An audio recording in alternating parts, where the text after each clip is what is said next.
জাতীয় বিশ্ববিদ্যালয়ে অধ্যয়নরত অনার্স চতুর্থ বর্ষ এবং মাস্টার্স প্রথম পর্বের গণিত বিভাগের ছাত্রছাত্রীদের জন্য যাদের ডিসক্রিট ম্যাথমেটিক্স কোর্সটি রয়েছে তাদের জন্য এই অনলাইন ক্লাসটি প্রযোজ্য।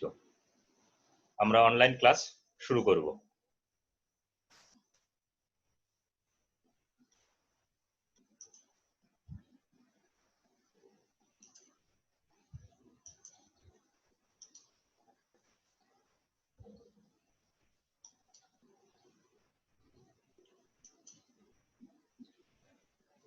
ডিসক্রিট ম্যাথমেটিক্স দ্বিতীয় অধ্যায় বিন্যস্তকরণ তত্ত্ব, লেকচার 3।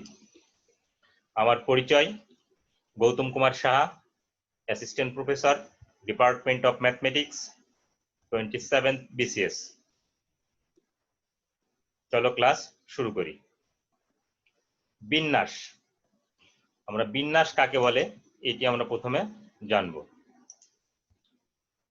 বিন্যাস অর্থ হচ্ছে সাজানো। বিন্যাস অর্থ সাজানো। কতকগুলো বস্তু হতে কয়েকটি বা সব কয়টি একবারে নিয়ে যত প্রকারের সাজানো যায় তাদের প্রত্যেকটিকে এক একটি বিন্যাস বলে। তোমরা ইন্টারমিডিয়েটে বিন্যাস সমাবেশের যে চ্যাপ্টার ছিল সেখানে বিন্যাসের সংজ্ঞা পড়ে আসছো। বিন্যাস অর্থ হচ্ছে সাজানো। কতগুলো বস্তু হতে কয়েকটি বা সব কয়টি একবারে নিয়ে যত প্রকারে সাজানো যায় তাদের প্রত্যেকটিকে এক একটি বিন্যাস বলে। তিনটি অঙ্ক আমরা যদি একটা উদাহরণ দাঁড় করাই, তিনটি অঙ্ক একটি হচ্ছে 1, 2, 3 থেকে দুইটি করে নিয়ে সাজালে পাওয়া যায়, দেখো 1, 2, 1, 3। আর কি পাওয়া যেতে পারে 2, 1, 2, 3। আর কি পাওয়া যেতে পারে 3, 1, 3, 2। তোমরা যদি দুইটা করে নিয়ে সাজাও এর বাইরে আর কিন্তু তোমরা সাজাতে পারবে না। বিন্যাসে ক্রমটাকে বিবেচনা করা হয় না। অর্থাৎ আমি তোমাদেরকে এই জিনিস বোঝাইতে চাচ্ছি 1, 2 আর 2, 1 এটাতে ক্রমটাকে বিবেচনা করা হয়েছে। ক্রমটাকে বিবেচনা করা হয়েছে। 1 প্রথমে 2 পরে, 2 প্রথমে 1 পরে। আর সমাবেশে হচ্ছে ক্রমকে বিবেচনা করা হয় না। সমাবেশের ক্ষেত্রে 1, 2, 2, 1 একই দল গঠনের ক্ষেত্রে। তাহলে বিন্যাসের ক্ষেত্রে আমরা কি করি, ক্রমটাকে বিবেচনা করি। ক্রমটাকে বিবেচনা করি। তাহলে আমরা এই 6 প্রকারে সাজাতে পারবো। ফ্যাক্টরিয়াল কি, আমরা এই প্রবলেম যখন সলভ করতে যাব কিছু প্রবলেম তার প্রাসঙ্গিক কিছু আলোচনা তোমাদের সাথে আমি এখন করছি।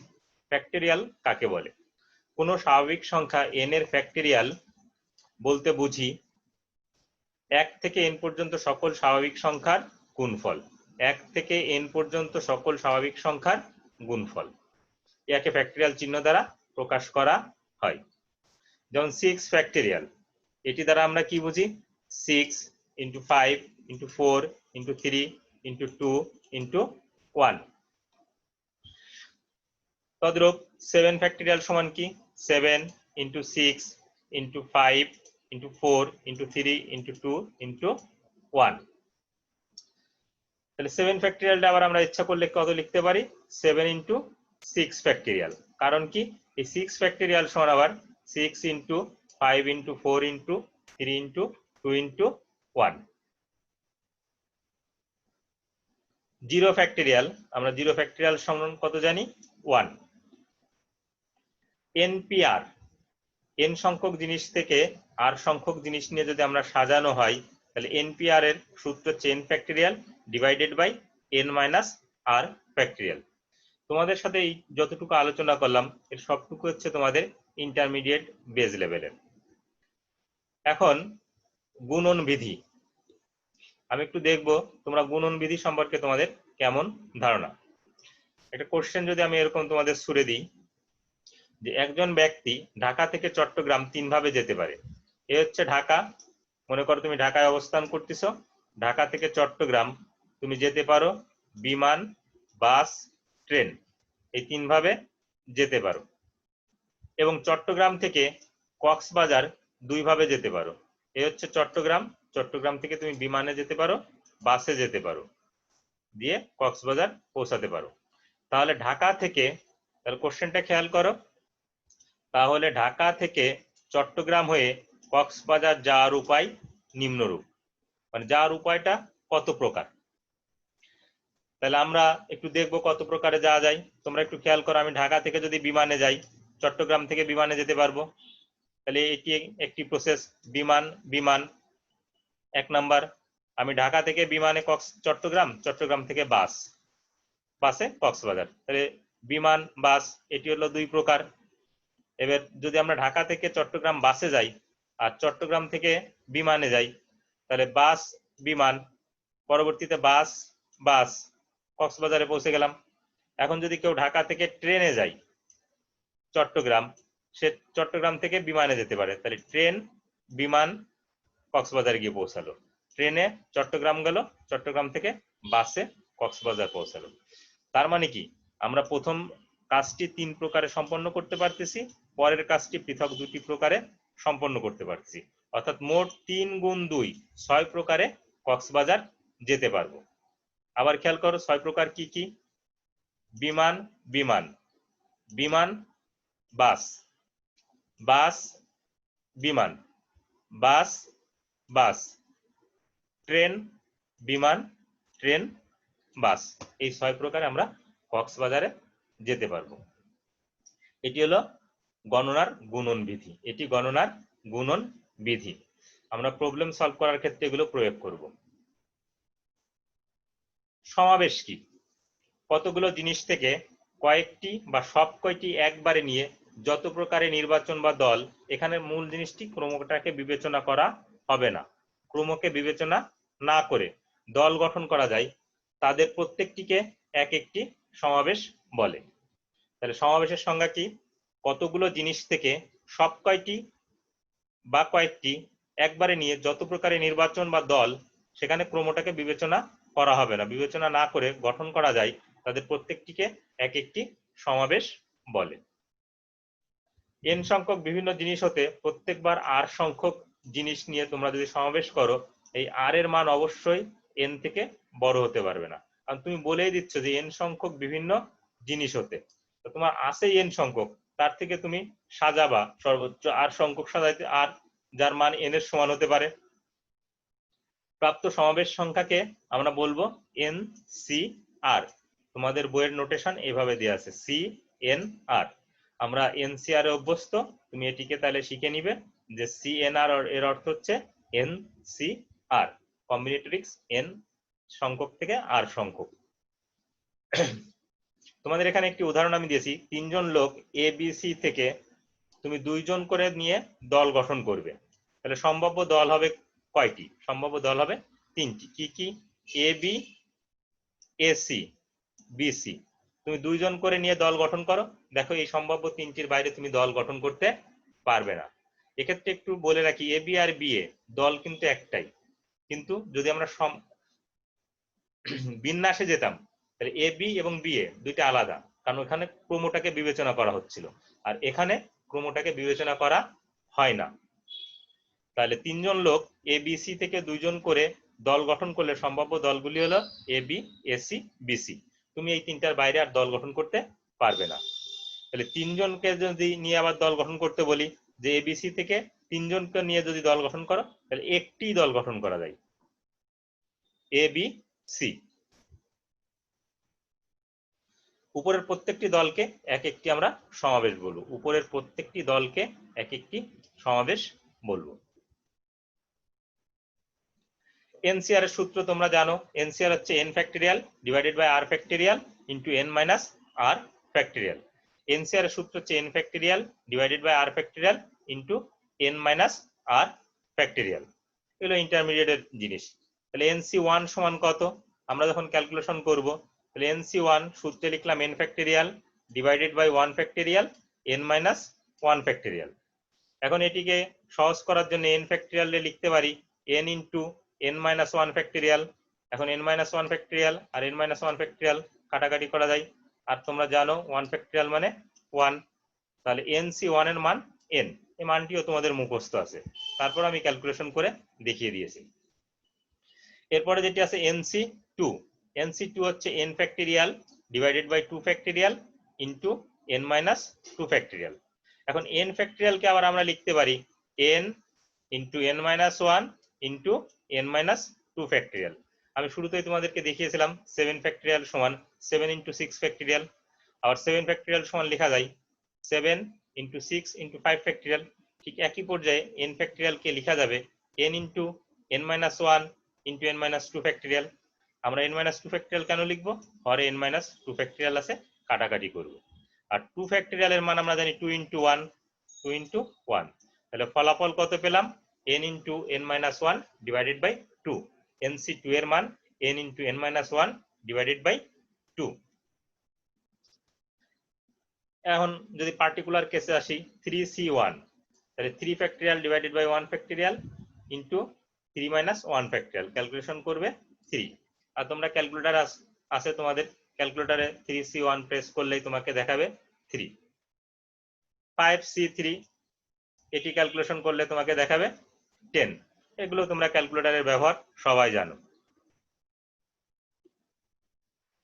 আমি একটি উদাহরণ নিয়ে তোমাদের সাথে আলোচনা করব, ইম্পর্টেন্ট উদাহরণ, প্রায় পরীক্ষায় আসে। ঢাকা শহরের প্রতিটি টেলিফোন নম্বর 7 অঙ্ক বিশিষ্ট।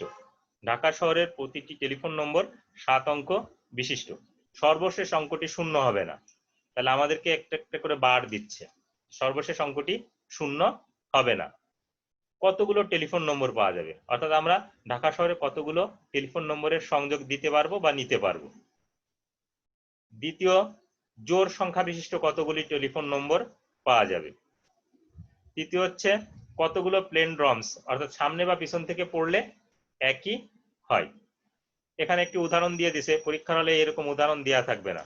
যেমন ধরো 71222117, এটি যদি আবার উল্টা করে মানে এই দিক থেকে পড়ো 71222217, অর্থাৎ সামনের দিক থেকে পড়লেও যা হয় পিছন দিক থেকে পড়লেও তাই হয়। তোমাকে যদি আরেকটি উদাহরণ দিই, নয়ন, তোমরা সামনের দিক থেকে পড়লেও নয়ন, পিছন দিক থেকে পড়লেও নয়ন। কনক, সামনের দিক থেকে পড়লেও কনক, পিছন দিক থেকে পড়লেও কনক। রমাকান্ত কামার, এটিও যদি তোমরা সামনের দিক থেকে পড়ো তাহলে রমাকান্ত কামার, পিছন থেকে পড়লেও রমাকান্ত কামার। এটিকে আমরা বলতেছি প্লেন ড্রামস, অর্থাৎ সামনে বা পিছন থেকে পড়লে একই। তাহলে তোমাকে প্রশ্নের অপশন কি কি দিয়েছে, যে ঢাকা শহরের প্রতিটি টেলিফোন নম্বর 7 অঙ্ক বিশিষ্ট, সর্বশেষ অঙ্কটি শূন্য হবে না, এটি হচ্ছে ফার্স্ট কন্ডিশন, সর্বশেষ অঙ্কটি শূন্য হবে না। কতগুলো টেলিফোন নম্বর পাওয়া যাবে, তাহলে এটি আমরা দেখব। জোড় সংখ্যা বিশিষ্ট টেলিফোন নম্বর কতগুলো, এটিও দেখব। আর কতগুলো প্লেন ড্রামস বা সামনে বা পিছন থেকে পড়লে একই হয়, এরকম কতগুলো টেলিফোন নম্বরের সংযোগ আছে। চলো প্রবলেমটা সলভ করার চেষ্টা করি। আমি কোশ্চেনটা আবার স্লাইডে নিয়ে আসছি। প্রশ্ন মতে ঢাকা শহরের প্রতিটি টেলিফোন নম্বর 7 অঙ্ক বিশিষ্ট। প্রশ্ন মতে ঢাকা শহরের প্রতিটি টেলিফোন নম্বর 7 অঙ্ক বিশিষ্ট। দশমিক সংখ্যা পদ্ধতিতে অঙ্ক 10টি। আমরা জানি দশমিক সংখ্যা পদ্ধতিতে অঙ্ক হচ্ছে 10টি। কি কি? 1, 2, 3, 4, 5, 6, 7, 8, 9 এবং 0। দশমিক সংখ্যা পদ্ধতিতে অঙ্ক হচ্ছে 10টি, অর্থাৎ প্রথম অঙ্কটি তুমি 10টি উপায়ে বেছে নেওয়া যায়। প্রথম অঙ্কটি 10টি উপায়ে বেছে নেওয়া যায়। এখানে প্রথম অঙ্ক বলতে আমি বোঝাচ্ছি যে 7 ডিজিটের এককের ঘর নয়, প্রথম বাম দিকের, আমরা তো ডান দিকের ঘরকে একক বলি। প্রথম অঙ্কটি 10টি উপায়ে বেছে নেওয়া যায়। আমার এখানে একটা হাইপার লিঙ্ক দেওয়া আছে এখানে, তা হাইপার লিঙ্কের আমি জাস্ট বোঝানোর জন্য হাইপার লিঙ্ক ব্যবহার করছি। তোমরাও একটু চাইলে এখান থেকে দেখে আসতে পারো অঙ্কটা কিভাবে তোমার মাথায় তুমি নিবে।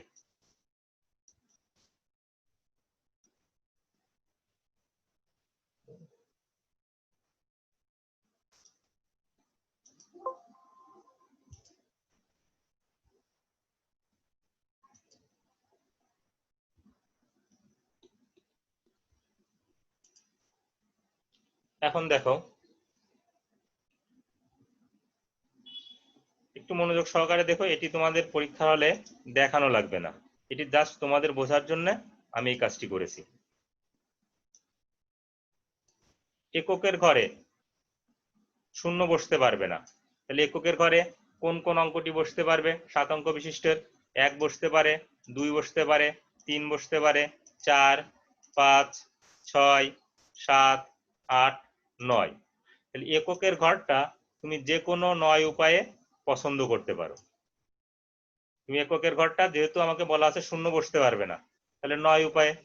দশকেরটা 10 উপায়ে, শতকেরটা 10 উপায়ে, তাহলে এদিকের সবগুলোই 10 উপায়ে, কিন্তু প্রথম যে এককের ঘরটা তুমি 9 উপায়ে পছন্দ করতে পারো।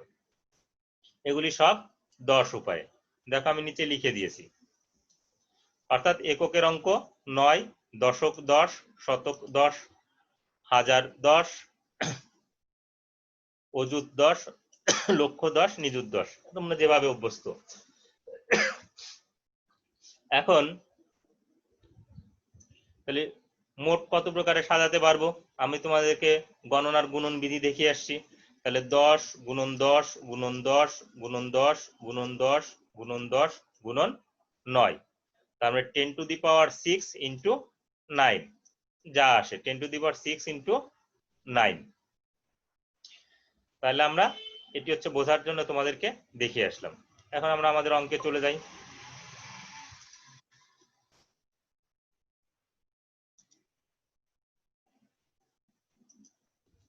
অনুরূপভাবে দ্বিতীয় অঙ্ক থেকে ষষ্ঠ অঙ্ক পর্যন্ত প্রতিটি অঙ্ক 10 উপায়ে বেছে নেওয়া যায়, যেটি তোমাদেরকে আমি ছক আকারে বুঝিয়ে দিয়ে আসলাম। শর্তানুসারে সর্বশেষ অর্থাৎ সপ্তম অঙ্কটি শূন্য হবে না। তাহলে সপ্তম অঙ্কটি অর্থাৎ এককের অঙ্কটি আমরা কত উপায়ে বাছতে পেরেছি? 9 উপায়ে, কারণ শূন্য হতে পারবে না।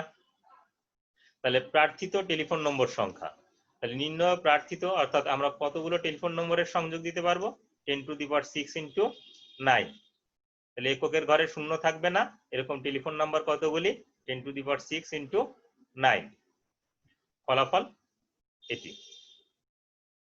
সেকেন্ড কোশ্চেন, জোড় সংখ্যা বিশিষ্ট টেলিফোন নাম্বার কত? এখানে জোড় সংখ্যা বিশিষ্ট টেলিফোন নাম্বার কত? দেখো জোড় সংখ্যার জন্য শেষ অঙ্কটি কত হওয়া লাগে আমাদের?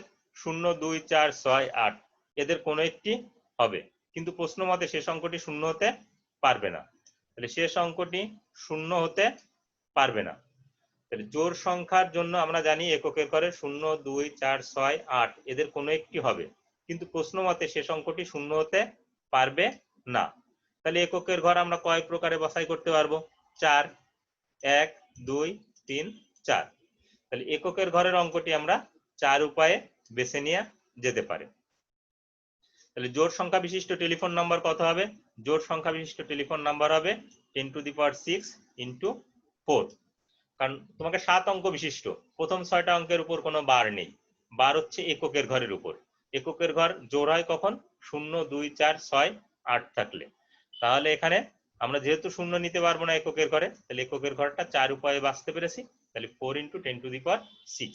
এখানে বিশিষ্ট বানানটা প্রিন্টিং মিস্টেক হয়েছে, এটি ট হবে, ঠ হয়ে গেছে, তোমরা একটু ট লিখে নিবে। আমি প্রথম দিকের স্লাইডগুলোতে লিখছি ট, পরে ঠ রয়ে গেছে। তাহলে আমরা এতটি পেলাম হচ্ছে জোড় সংখ্যা বিশিষ্ট টেলিফোন নাম্বার। তাহলে আমরা ঢাকা শহরে জোড় সংখ্যা বিশিষ্ট টেলিফোন নাম্বার এতগুলি সংযোগ দিতে পারবো, যাদের শেষে শূন্য থাকবে না, যাদের শেষে শূন্য থাকবে না, 7 অঙ্ক বিশিষ্ট টেলিফোন নাম্বার। নেক্সট কোশ্চেন ছিল কতগুলো প্লেনড্রমস অর্থাৎ সামনে বা পিছন থেকে পড়লে একই হয়? একটি উদাহরণ, জাস্ট প্রশ্নটা আমি এখানে আবার নিয়ে আসছি বোঝানোর জন্য। তাহলে দেখো সামনে বা পিছন থেকে পড়লে যদি একই হয়, তাহলে প্রথমে যেটি থাকবে শেষেও সেইটি থাকবে। এখন শেষের অঙ্কটি শূন্য হতে পারবে না, তাহলে এটি কয় উপায়ে তোমরা করতে পারবে? 9 উপায়ে পূরণ করতে পারবে।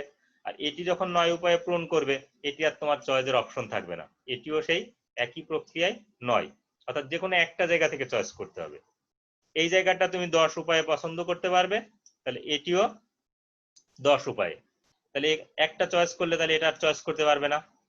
এখানে 10 উপায়ে, এখানেও 10 উপায়ে, তুমি যদি এটা চয়েস করো তাহলে আর এটা চয়েস করতে পারবে না।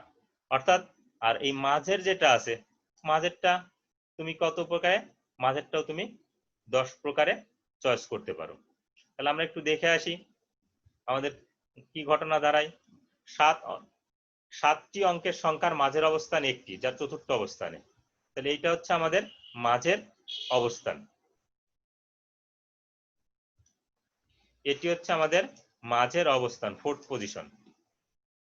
তাহলে চতুর্থ অবস্থানটি আমরা 10টি অঙ্কের যে কোনোটি দ্বারাই পূরণ করতে পারবো, যে কোনোটি দিয়ে পূরণ করা যাবে। তাহলে আমরা শেষ অঙ্কটি কি হতে পারবে না? শূন্য হতে পারবে না। তাহলে শেষটা যদি শূন্য হতে না পারে, প্রথমটিও শূন্য হতে পারবে না। তাহলে এককের ঘরে যদি শূন্য হতে না পারে, তাহলে আমরা প্রথম অঙ্কটি শূন্য হতে পারবে না। প্রথম ও সপ্তম অবস্থানটি 9 উপায়ে পূর্ণ করা যাবে। প্রথম এবং সপ্তম অবস্থানটি এটি 9 উপায়ে পূরণ করা যাবে। আবার দ্বিতীয় ও ষষ্ঠ, আমি তোমাদের আগেই বুঝিয়েছি, দ্বিতীয় এবং ষষ্ঠ এই অবস্থানটি 10টি উপায়ে পূর্ণ করা যাবে, কারণ এখানে কোনো বার নেই। এখানে যদি আমরা 5 দিই, এখানে 5 আসবে, এখানে 4 দিলে এখানে 4, এরকম। কিন্তু চয়েস যে কোনো এক পাশ করতে হবে। অনুরূপে তৃতীয় এবং পঞ্চম এই জায়গাটাও তুমি 10টি উপায়ে পূর্ণ করতে পারবে। এখন তাহলে আমরা মোট কতগুলো পাবো এরকম, অর্থাৎ সামনে বা পিছনে থেকে প্লেনড্রমস, অর্থাৎ সামনে বা পিছন থেকে পড়লে একই হয়, এরকম কতগুলো টেলিফোন নাম্বার আমরা পেতে পারি? তাহলে দেখো, এই অংশের জন্য 10, এই অংশের জন্য 10, এই মাঝের অংশের জন্য 10, আর এইটা এবং এইটার জন্য হচ্ছে 9। যেহেতু একটা চয়েস করলে আর একটা চয়েসের কোনো অপশন তোমার হাতে নেই, সেজন্য এটি যে কোনো এক পাশ তোমাকে চয়েস করতে হবে। তাহলে আমরা কত পেলাম? 9 × 10⁻3। তাহলে এরকম টেলিফোন সংখ্যা হচ্ছে 9000টি। তাহলে আমরা ঢাকা শহরে 7 অঙ্ক বিশিষ্ট প্লেনড্রমস যে টেলিফোন নাম্বার যার শেষে শূন্য হবে না, এরকম কতগুলি টেলিফোন নাম্বার পাবো? 9000টি। আমার মনে হয় তোমরা বুঝতে পেরেছো। তারপরে যদি বুঝতে না পারো, আমি যেটি বলবো, তোমরা এটি বারবার স্পেস বার বা পজ চেপে টেনে টেনে দেখবে। পরবর্তী প্রবলেমে যাওয়ার আগে তোমাদেরকে একটু ইনফর্ম করি, তোমরা যদি কোনো প্রবলেমে পড়ো যে স্যার এই অংশটুকু আমরা বুঝতে পারিনি, অনলাইন ক্লাস সরাসরি, যদিও আমি পরের দিন জুমে আবার ক্লাস নিব সেম ক্লাসই, তারপরে যদি কারো প্রশ্ন থাকে তাহলে তোমরা আমার সাথে মেসেঞ্জারে যুক্ত হতে পারো, অথবা ইউটিউব চ্যানেলে কমেন্ট করতে পারো, অথবা তোমাদের সবার কাছে আমার ফোন নাম্বার আছে, অথবা এই স্লাইডের শুরুতে আমার ফোন নাম্বার দেওয়া আছে। তোমরা যদি ফোন করো আমাকে, আমি তোমাদের চাহিদা মোতাবেক প্রশ্নের অ্যান্সার দেওয়ার চেষ্টা করব। তোমরা আমাকে সহযোগিতা করলে আমি সামনের দিকে আরো এগিয়ে নিয়ে যেতে পারবো তোমাদেরকে। আমরা পরবর্তী প্রবলেমের দিকে যেতে চাই।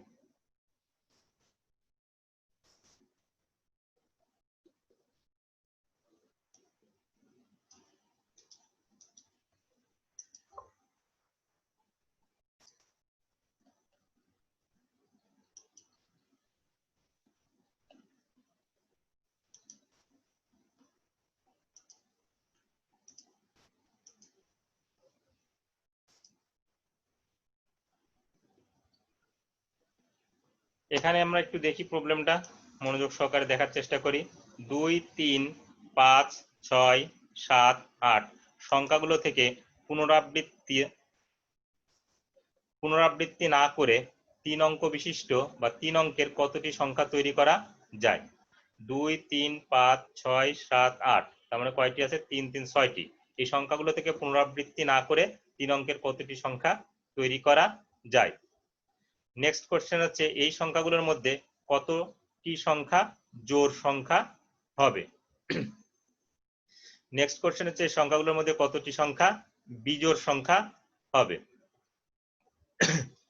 চতুর্থ নাম্বার কোশ্চেন হচ্ছে, এই সংখ্যাগুলোর মধ্যে কতটি সংখ্যা 400 এর ছোট হবে? 400 এর ছোট হবে। আমরা ধারাবাহিকভাবে 1, 2, 3 থেকে শুরু করি, 1 থেকে শুরু করি। সংখ্যাগুলো থেকে পুনরাবৃত্তি না করে 3 অঙ্কের কতটি সংখ্যা তৈরি করা যায়? তাহলে প্রদত্ত 6 অঙ্ক কি কি?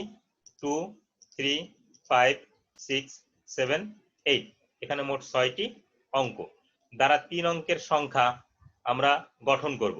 অর্থাৎ ইয়া 6 অঙ্ক হতে একবারে 3টি নিয়ে বিন্যাস, একবারে 3টি নিয়ে বিন্যাস। তাহলে আমরা লিখতে পারি কি? 3 অঙ্কের বিন্যাস সংখ্যা 6p3, 6p3, p হচ্ছে পারমুটেশন। তাহলে 6p3 আমরা সূত্র জানি, তাহলে 6 ফ্যাক্টরিয়াল ডিভাইডেড বাই 6 - 3 ফ্যাক্টরিয়াল। এটি তোমরা তোমাদের মতন ক্যালকুলেশন করবে। আমি 6 ফ্যাক্টরিয়াল কে লিখছি 6 × 5 × 4 × 3 ফ্যাক্টরিয়াল ডিভাইডেড বাই 3 ফ্যাক্টরিয়াল। এই 3 ফ্যাক্টরিয়াল কাটাকাটি করেছি 120। তাহলে তোমরা কি পেলে? প্রদত্ত যে 6টা অঙ্ক দেয়া আছে 2, 3, 5, 6, 7, 8 এদের ভিতর যদি পুনরাবৃত্তি না করে তুমি 3 অঙ্কের সংখ্যা গঠন করো, তাহলে সেই 3 অঙ্কের কতগুলি সংখ্যা গঠন করতে পারবে? 120টি সংখ্যা গঠন করতে পারবে। 3 অঙ্কের 120টি সংখ্যা গঠন করতে পারবে কোনো পুনরাবৃত্তি না ঘটিয়ে। তাহলে এটি আমরা পারলাম, এবং এই 1 নম্বর প্রবলেম আমি বলবো তোমরা ইন্টারমিডিয়েটে করে আসছো। এখন আমরা 2 নম্বরটাতে যদি আসি, কোশ্চেন কি? প্রদত্ত সংখ্যাগুলোর মধ্যে জোড় সংখ্যা রয়েছে কি কি? মোট 3টি। তাহলে 2, 6, 8। আমাদেরকে যে সংখ্যাগুলো দেওয়া ছিল 6টি, তার ভিতর জোড় সংখ্যা রয়েছে কত? 2, 6 এবং 8। 3 অঙ্কের জোড় সংখ্যার তৃতীয় অবস্থানটি, তৃতীয় অবস্থান বলতে আমরা কাকে বোঝাচ্ছি? এককের ঘর। তাহলে আমি একটা 3 অঙ্কের সংখ্যার জন্য এখানে একটা টেবিল তৈরি করে রাখছি। এককের ঘরে যদি জোড় সংখ্যা হতে হয়, তাহলে এককের ঘরে তাহলে প্রশ্নের চাহিদা অনুযায়ী কি কি হতে পারবে? 2 হতে হবে, অথবা 6 হতে হবে, অথবা 8 হতে হবে। যদি এককের ঘরে 2 অথবা 6 অথবা 8 আসে, তাহলে আমরা প্রশ্নের চাহিদা অনুযায়ী বলতে পারবো জোড় সংখ্যা। প্রশ্নের চাহিদা অনুযায়ী শব্দটি কেন ব্যবহার করলাম? কারণ এককের ঘরে 0, 2, 4, 6, 8 এগুলি থাকলে জোড় সংখ্যা, কিন্তু আমার প্রশ্নে যে সংখ্যাগুলি দেয়া, অঙ্কগুলি দেওয়া আছে, তার মধ্যে যদি 2, 6 আর 8 এগুলো আমরা ব্যবহার করি, তাহলে আমরা সেটিকে এককের ঘরে পেলে বলতে পারবো জোড় সংখ্যা। এই জন্য বলছি আমরা তৃতীয় অবস্থানটি অর্থাৎ এককের ঘরে 2 বা 6 বা 8 হবে। তাহলে আমি তোমাদের বোঝানোর জন্য এখন 2কে এককের ঘরে রেখে দশক ও শতক অবস্থান পূর্ণ করা যায় কতভাবে? 2কে যখন তুমি এককের ঘরে ফিক্সড করে দিবে, তখন এই 2টা জায়গা পূরণ করার জন্য তোমার হাতে অপশন থাকবে। তোমার হাতে মোট ছিল অঙ্ক 6টি, একটাকে ফিক্সড করে দিছো, এখন অঙ্ক হাতে আছে 5টি। 5টা থেকে এখান থেকে তুমি 2টি চয়েস করতে পারবা, যে কোনো 2টি। তাহলে P52, তোমরা আমার কথা আবার খেয়াল করো। আমরা মোট অঙ্ক হচ্ছে 6টি, এককের ঘরে 2কে ফিক্সড করে দিলাম, পর্যায়ক্রমে 6কেও ফিক্সড করব, 8কেও ফিক্সড করব। 2কে যখন ফিক্সড করব, তাহলে দশক আর শতক স্থানীয় অঙ্ক এই 2টি জায়গা পূরণ করব। আমার মোট অঙ্ক হচ্ছে 6টি, 6টার থেকে একটাকে ফিক্সড করেছি, তাহলে বাকি 5টি থেকে 2টা, তাহলে P52। তাহলে 5P2 তে কত আসে? 5 ফ্যাক্টরিয়াল ডিভাইডেড বাই 5 - 2 ফ্যাক্টরিয়াল। এটি ক্যালকুলেশন করবে, তাহলে কত উপায় পেলে? 20 উপায়। এখন অনুরূপভাবে 6 বা 8 এর জন্য একই ফলাফল পাওয়া যাবে, অর্থাৎ এককের ঘরে যদি 6 রাখি তাহলে একই ধরনের ফলাফল পাবো, এককের ঘরে যদি 8 রাখি তাহলেও একই ধরনের ফলাফল পাবো। তাহলে আমাদের অ্যান্সার কত আসবে? যে আমরা মোট জোড় সংখ্যা কত পাবো? মোট জোড় সংখ্যা পাবো 20 + 20 + 20, অর্থাৎ 60টি। 60টি সংখ্যা পাবো জোড় সংখ্যা, 60টি সংখ্যা পাবো যারা জোড় সংখ্যা। নেক্সট আমরা সংখ্যাগুলো এটাকে এখানে নিয়ে নিয়েছি, বলা আছে বিজোড়। প্রদত্ত সংখ্যাগুলোর মধ্যে বিজোড় সংখ্যা রয়েছে মোট 3টি। দেখো এখানে 3, 5, 7 এই 6টার ভিতর 3টা হচ্ছে বিজোড় সংখ্যা। এই 3টাই শুধুমাত্র যদি এককের ঘরে বসে তাহলে বিজোড় সংখ্যা গঠিত হয়। তাহলে বিজোড় সংখ্যা যদি গঠিত হয়, তাহলে আগেরটার মতনই আমরা একই কথা বলবো যে 3 অঙ্কের বিজোড় সংখ্যার তৃতীয় অবস্থানটি অর্থাৎ এককের ঘরে আমরা যে কোনো একটিকে ফিক্সড করে দিব, 3 বা 5 বা 7কে। আমরা প্রথমে 3কে ফিক্সড করেছি, তাহলে এককে এখন 3কে এককের ঘরে রেখে দশক ও শতক অবস্থান পূর্ণ করা যায়। তাহলে একই ধরনের কথা বলবো, এখানে ফাঁকা আছে কয়টি জায়গা? 2টি জায়গা। এই 2টি জায়গা আমরা কোথা থেকে পূরণ করব? যেহেতু 3কে ফিক্সড করে দিয়েছি, দেখো এই 3কে ফিক্সড করে দিয়েছি, তাহলে আমার বাকি থাকে কয়টা? 1টা, 2টা, 3টা, 4টা, 5টা। এই 5টা থেকে এক্সেপ্ট 3 ব্যতীত এই 5টা থেকে এই 2টা জায়গা আমরা পূরণ করতে পারবো 5P2। তাহলে 5P2 ক্যালকুলেশন কত? 20। পর্যায়ক্রমে 5 বা 7 এর জন্য একই ফলাফল পাওয়া যাবে। এই এককের ঘরে যদি আমরা 3 এর পরিবর্তে এখন 5 রাখি, তাহলে আমরা আরো 20টা উপায় পাবো। যদি 7 রাখি তাহলে আরো 20টা উপায় পাবো। তাহলে এখান থেকে আমরা বলতে পারি বিজোড় সংখ্যা পাবো কয়টি? 60টি। 3 এর জন্য 20টি এককের ঘরে, এককের ঘরে 5 এর জন্য 20টি, এককের ঘরে 7 এর জন্য 20টি। তাহলে মোট কতটি পাওয়া যাবে? 60টি বিজোড় সংখ্যা পাওয়া যাবে প্রশ্নের চাহিদা অনুযায়ী। আমাদের এরপরে আরেকটি প্রবলেম ছিল, মানে আরেকটি অংশ, সেখানে কি বলেছে শব্দগুলো, প্রশ্নটা কি ছিল? 400 সংখ্যার চেয়ে ছোট 3 অঙ্কের সংখ্যা তৈরি করতে হবে। কারণ 400 সংখ্যার থেকে ছোট সংখ্যা যদি তোমরা তৈরি করতে চাও, 400 সংখ্যার চেয়ে ছোট 3 অঙ্কের সংখ্যা, 3 অঙ্কের সংখ্যা 400-র চেয়ে ছোট, তার মানে কি শতকের ঘরে তুমি 2 আর 3 প্রয়োগ করতে পারবে। কারণ এই জায়গা তোমার যে অঙ্কগুলো দেয়া আছে তার ভিতর শুধুমাত্র 2 আর 3 যদি শতকের ঘরে বসানো হয়, তাহলে 3 অঙ্ক বিশিষ্ট যে সংখ্যাটি গঠন করবে সেই সংখ্যাটি হবে 400 থেকে ছোট। 5, 6, 7, 8 শতকের ঘরে থাকলে কিন্তু 400-এর ছোট হবে না। তাহলে আগে তোমাকে প্রশ্নটা বুঝতে হবে, 400 সংখ্যার চেয়ে ছোট 3 অঙ্কের সংখ্যা। তাহলে 400 তে 3 অঙ্কের যদি ছোট সংখ্যা করতে চাই, তাহলে আমার শতকের ঘর অবশ্যই 2 অথবা 3 আসতে হবে। তা আমরা 2 কে ফিক্সড করে দিতে পারি। এর প্রথম অবস্থানে অর্থাৎ শতকের ঘরে 2 বা 3 কে নিতে হবে। এখন 2 কে যদি শতকের ঘরে ফিক্সড করি, তোমাদের কারো কারো মনে প্রশ্ন আছে, স্যার 3 কে কেন ফিক্সড করব না? 3 কেও করব। আর যদি আগে 3 কে করো পরে 2 কে করবা, আগে 2 কে করলে পরে 3 কে করবা। তাহলে 2 কে শতকের ঘরে রেখে দশক ও একক অবস্থান পূর্ণ করা যায়। তাহলে এখানে কয়টি জায়গা ফাঁকা আছে? 2টি জায়গা। এই 2টি জায়গা আমরা কয়টি অঙ্ক দিয়ে পূরণ করতে পারবো? 5p2। কারণ 2 যদি ফিক্সড করে দিই, তাহলে এই 5টা থেকে আমরা 2টা চয়েস করব। তাহলে 5p2, তাহলে 5 factorial divided by 5 minus 2 factorial. তাহলে এটিকে আমরা আবার 20 উপায় পেলাম। আবার অনুরূপে যদি 3 এর জন্য একই ফলাফল পাওয়া যাবে। 3 বলতে কি বোঝাতে চাচ্ছি আমি? 3 হচ্ছে শতকের ঘরে, 3 শতকের ঘরে রেখে একই ফলাফল পাওয়া যাবে। আমি এগুলো টেবিল তৈরি করে দিয়েছি, তোমাদের টেবিল পরীক্ষার হলে না তৈরি করলেও চলবে, এটি জাস্ট তোমাদের বোঝানোর জন্য। তাহলে 400 সংখ্যার চেয়ে ছোট 3 অঙ্কের সংখ্যা তৈরি করা যায় কতটি? এই 20টি, 2 এর জন্য আর 3 এর জন্য আর 20টি। তাহলে মোট 40টি সংখ্যা তৈরি করা যাবে 400 সংখ্যার থেকে।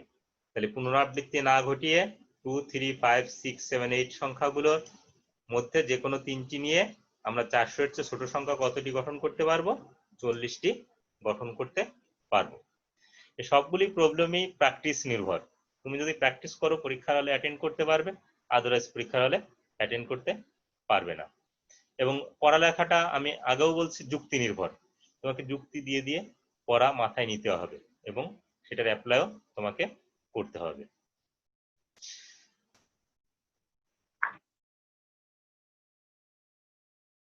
অনলাইন ক্লাসে যুক্ত থাকার জন্য তোমাদের সকলকে ধন্যবাদ জানাচ্ছি। একই সাথে তোমাদের সকলের সুস্বাস্থ্য কামনা করছি। তোমরা বাসায় থেকে একটু পড়ালেখা করবে। আর আগেই বলেছি, তোমাদের যদি কোনো প্রশ্ন থাকে অবশ্যই আমার সাথে শেয়ার করতে পারো। আমি ফোন করলে আমি তোমাদের ফোনের অ্যান্সার দিব, অথবা মেসেঞ্জারে যদি আমার সাথে যুক্ত হও তাহলে তোমাদেরকে আমি অ্যান্সার দেওয়ার চেষ্টা করব। সকলকে আবারও ধন্যবাদ জানিয়ে অনলাইন ক্লাস এখানেই শেষ করছি।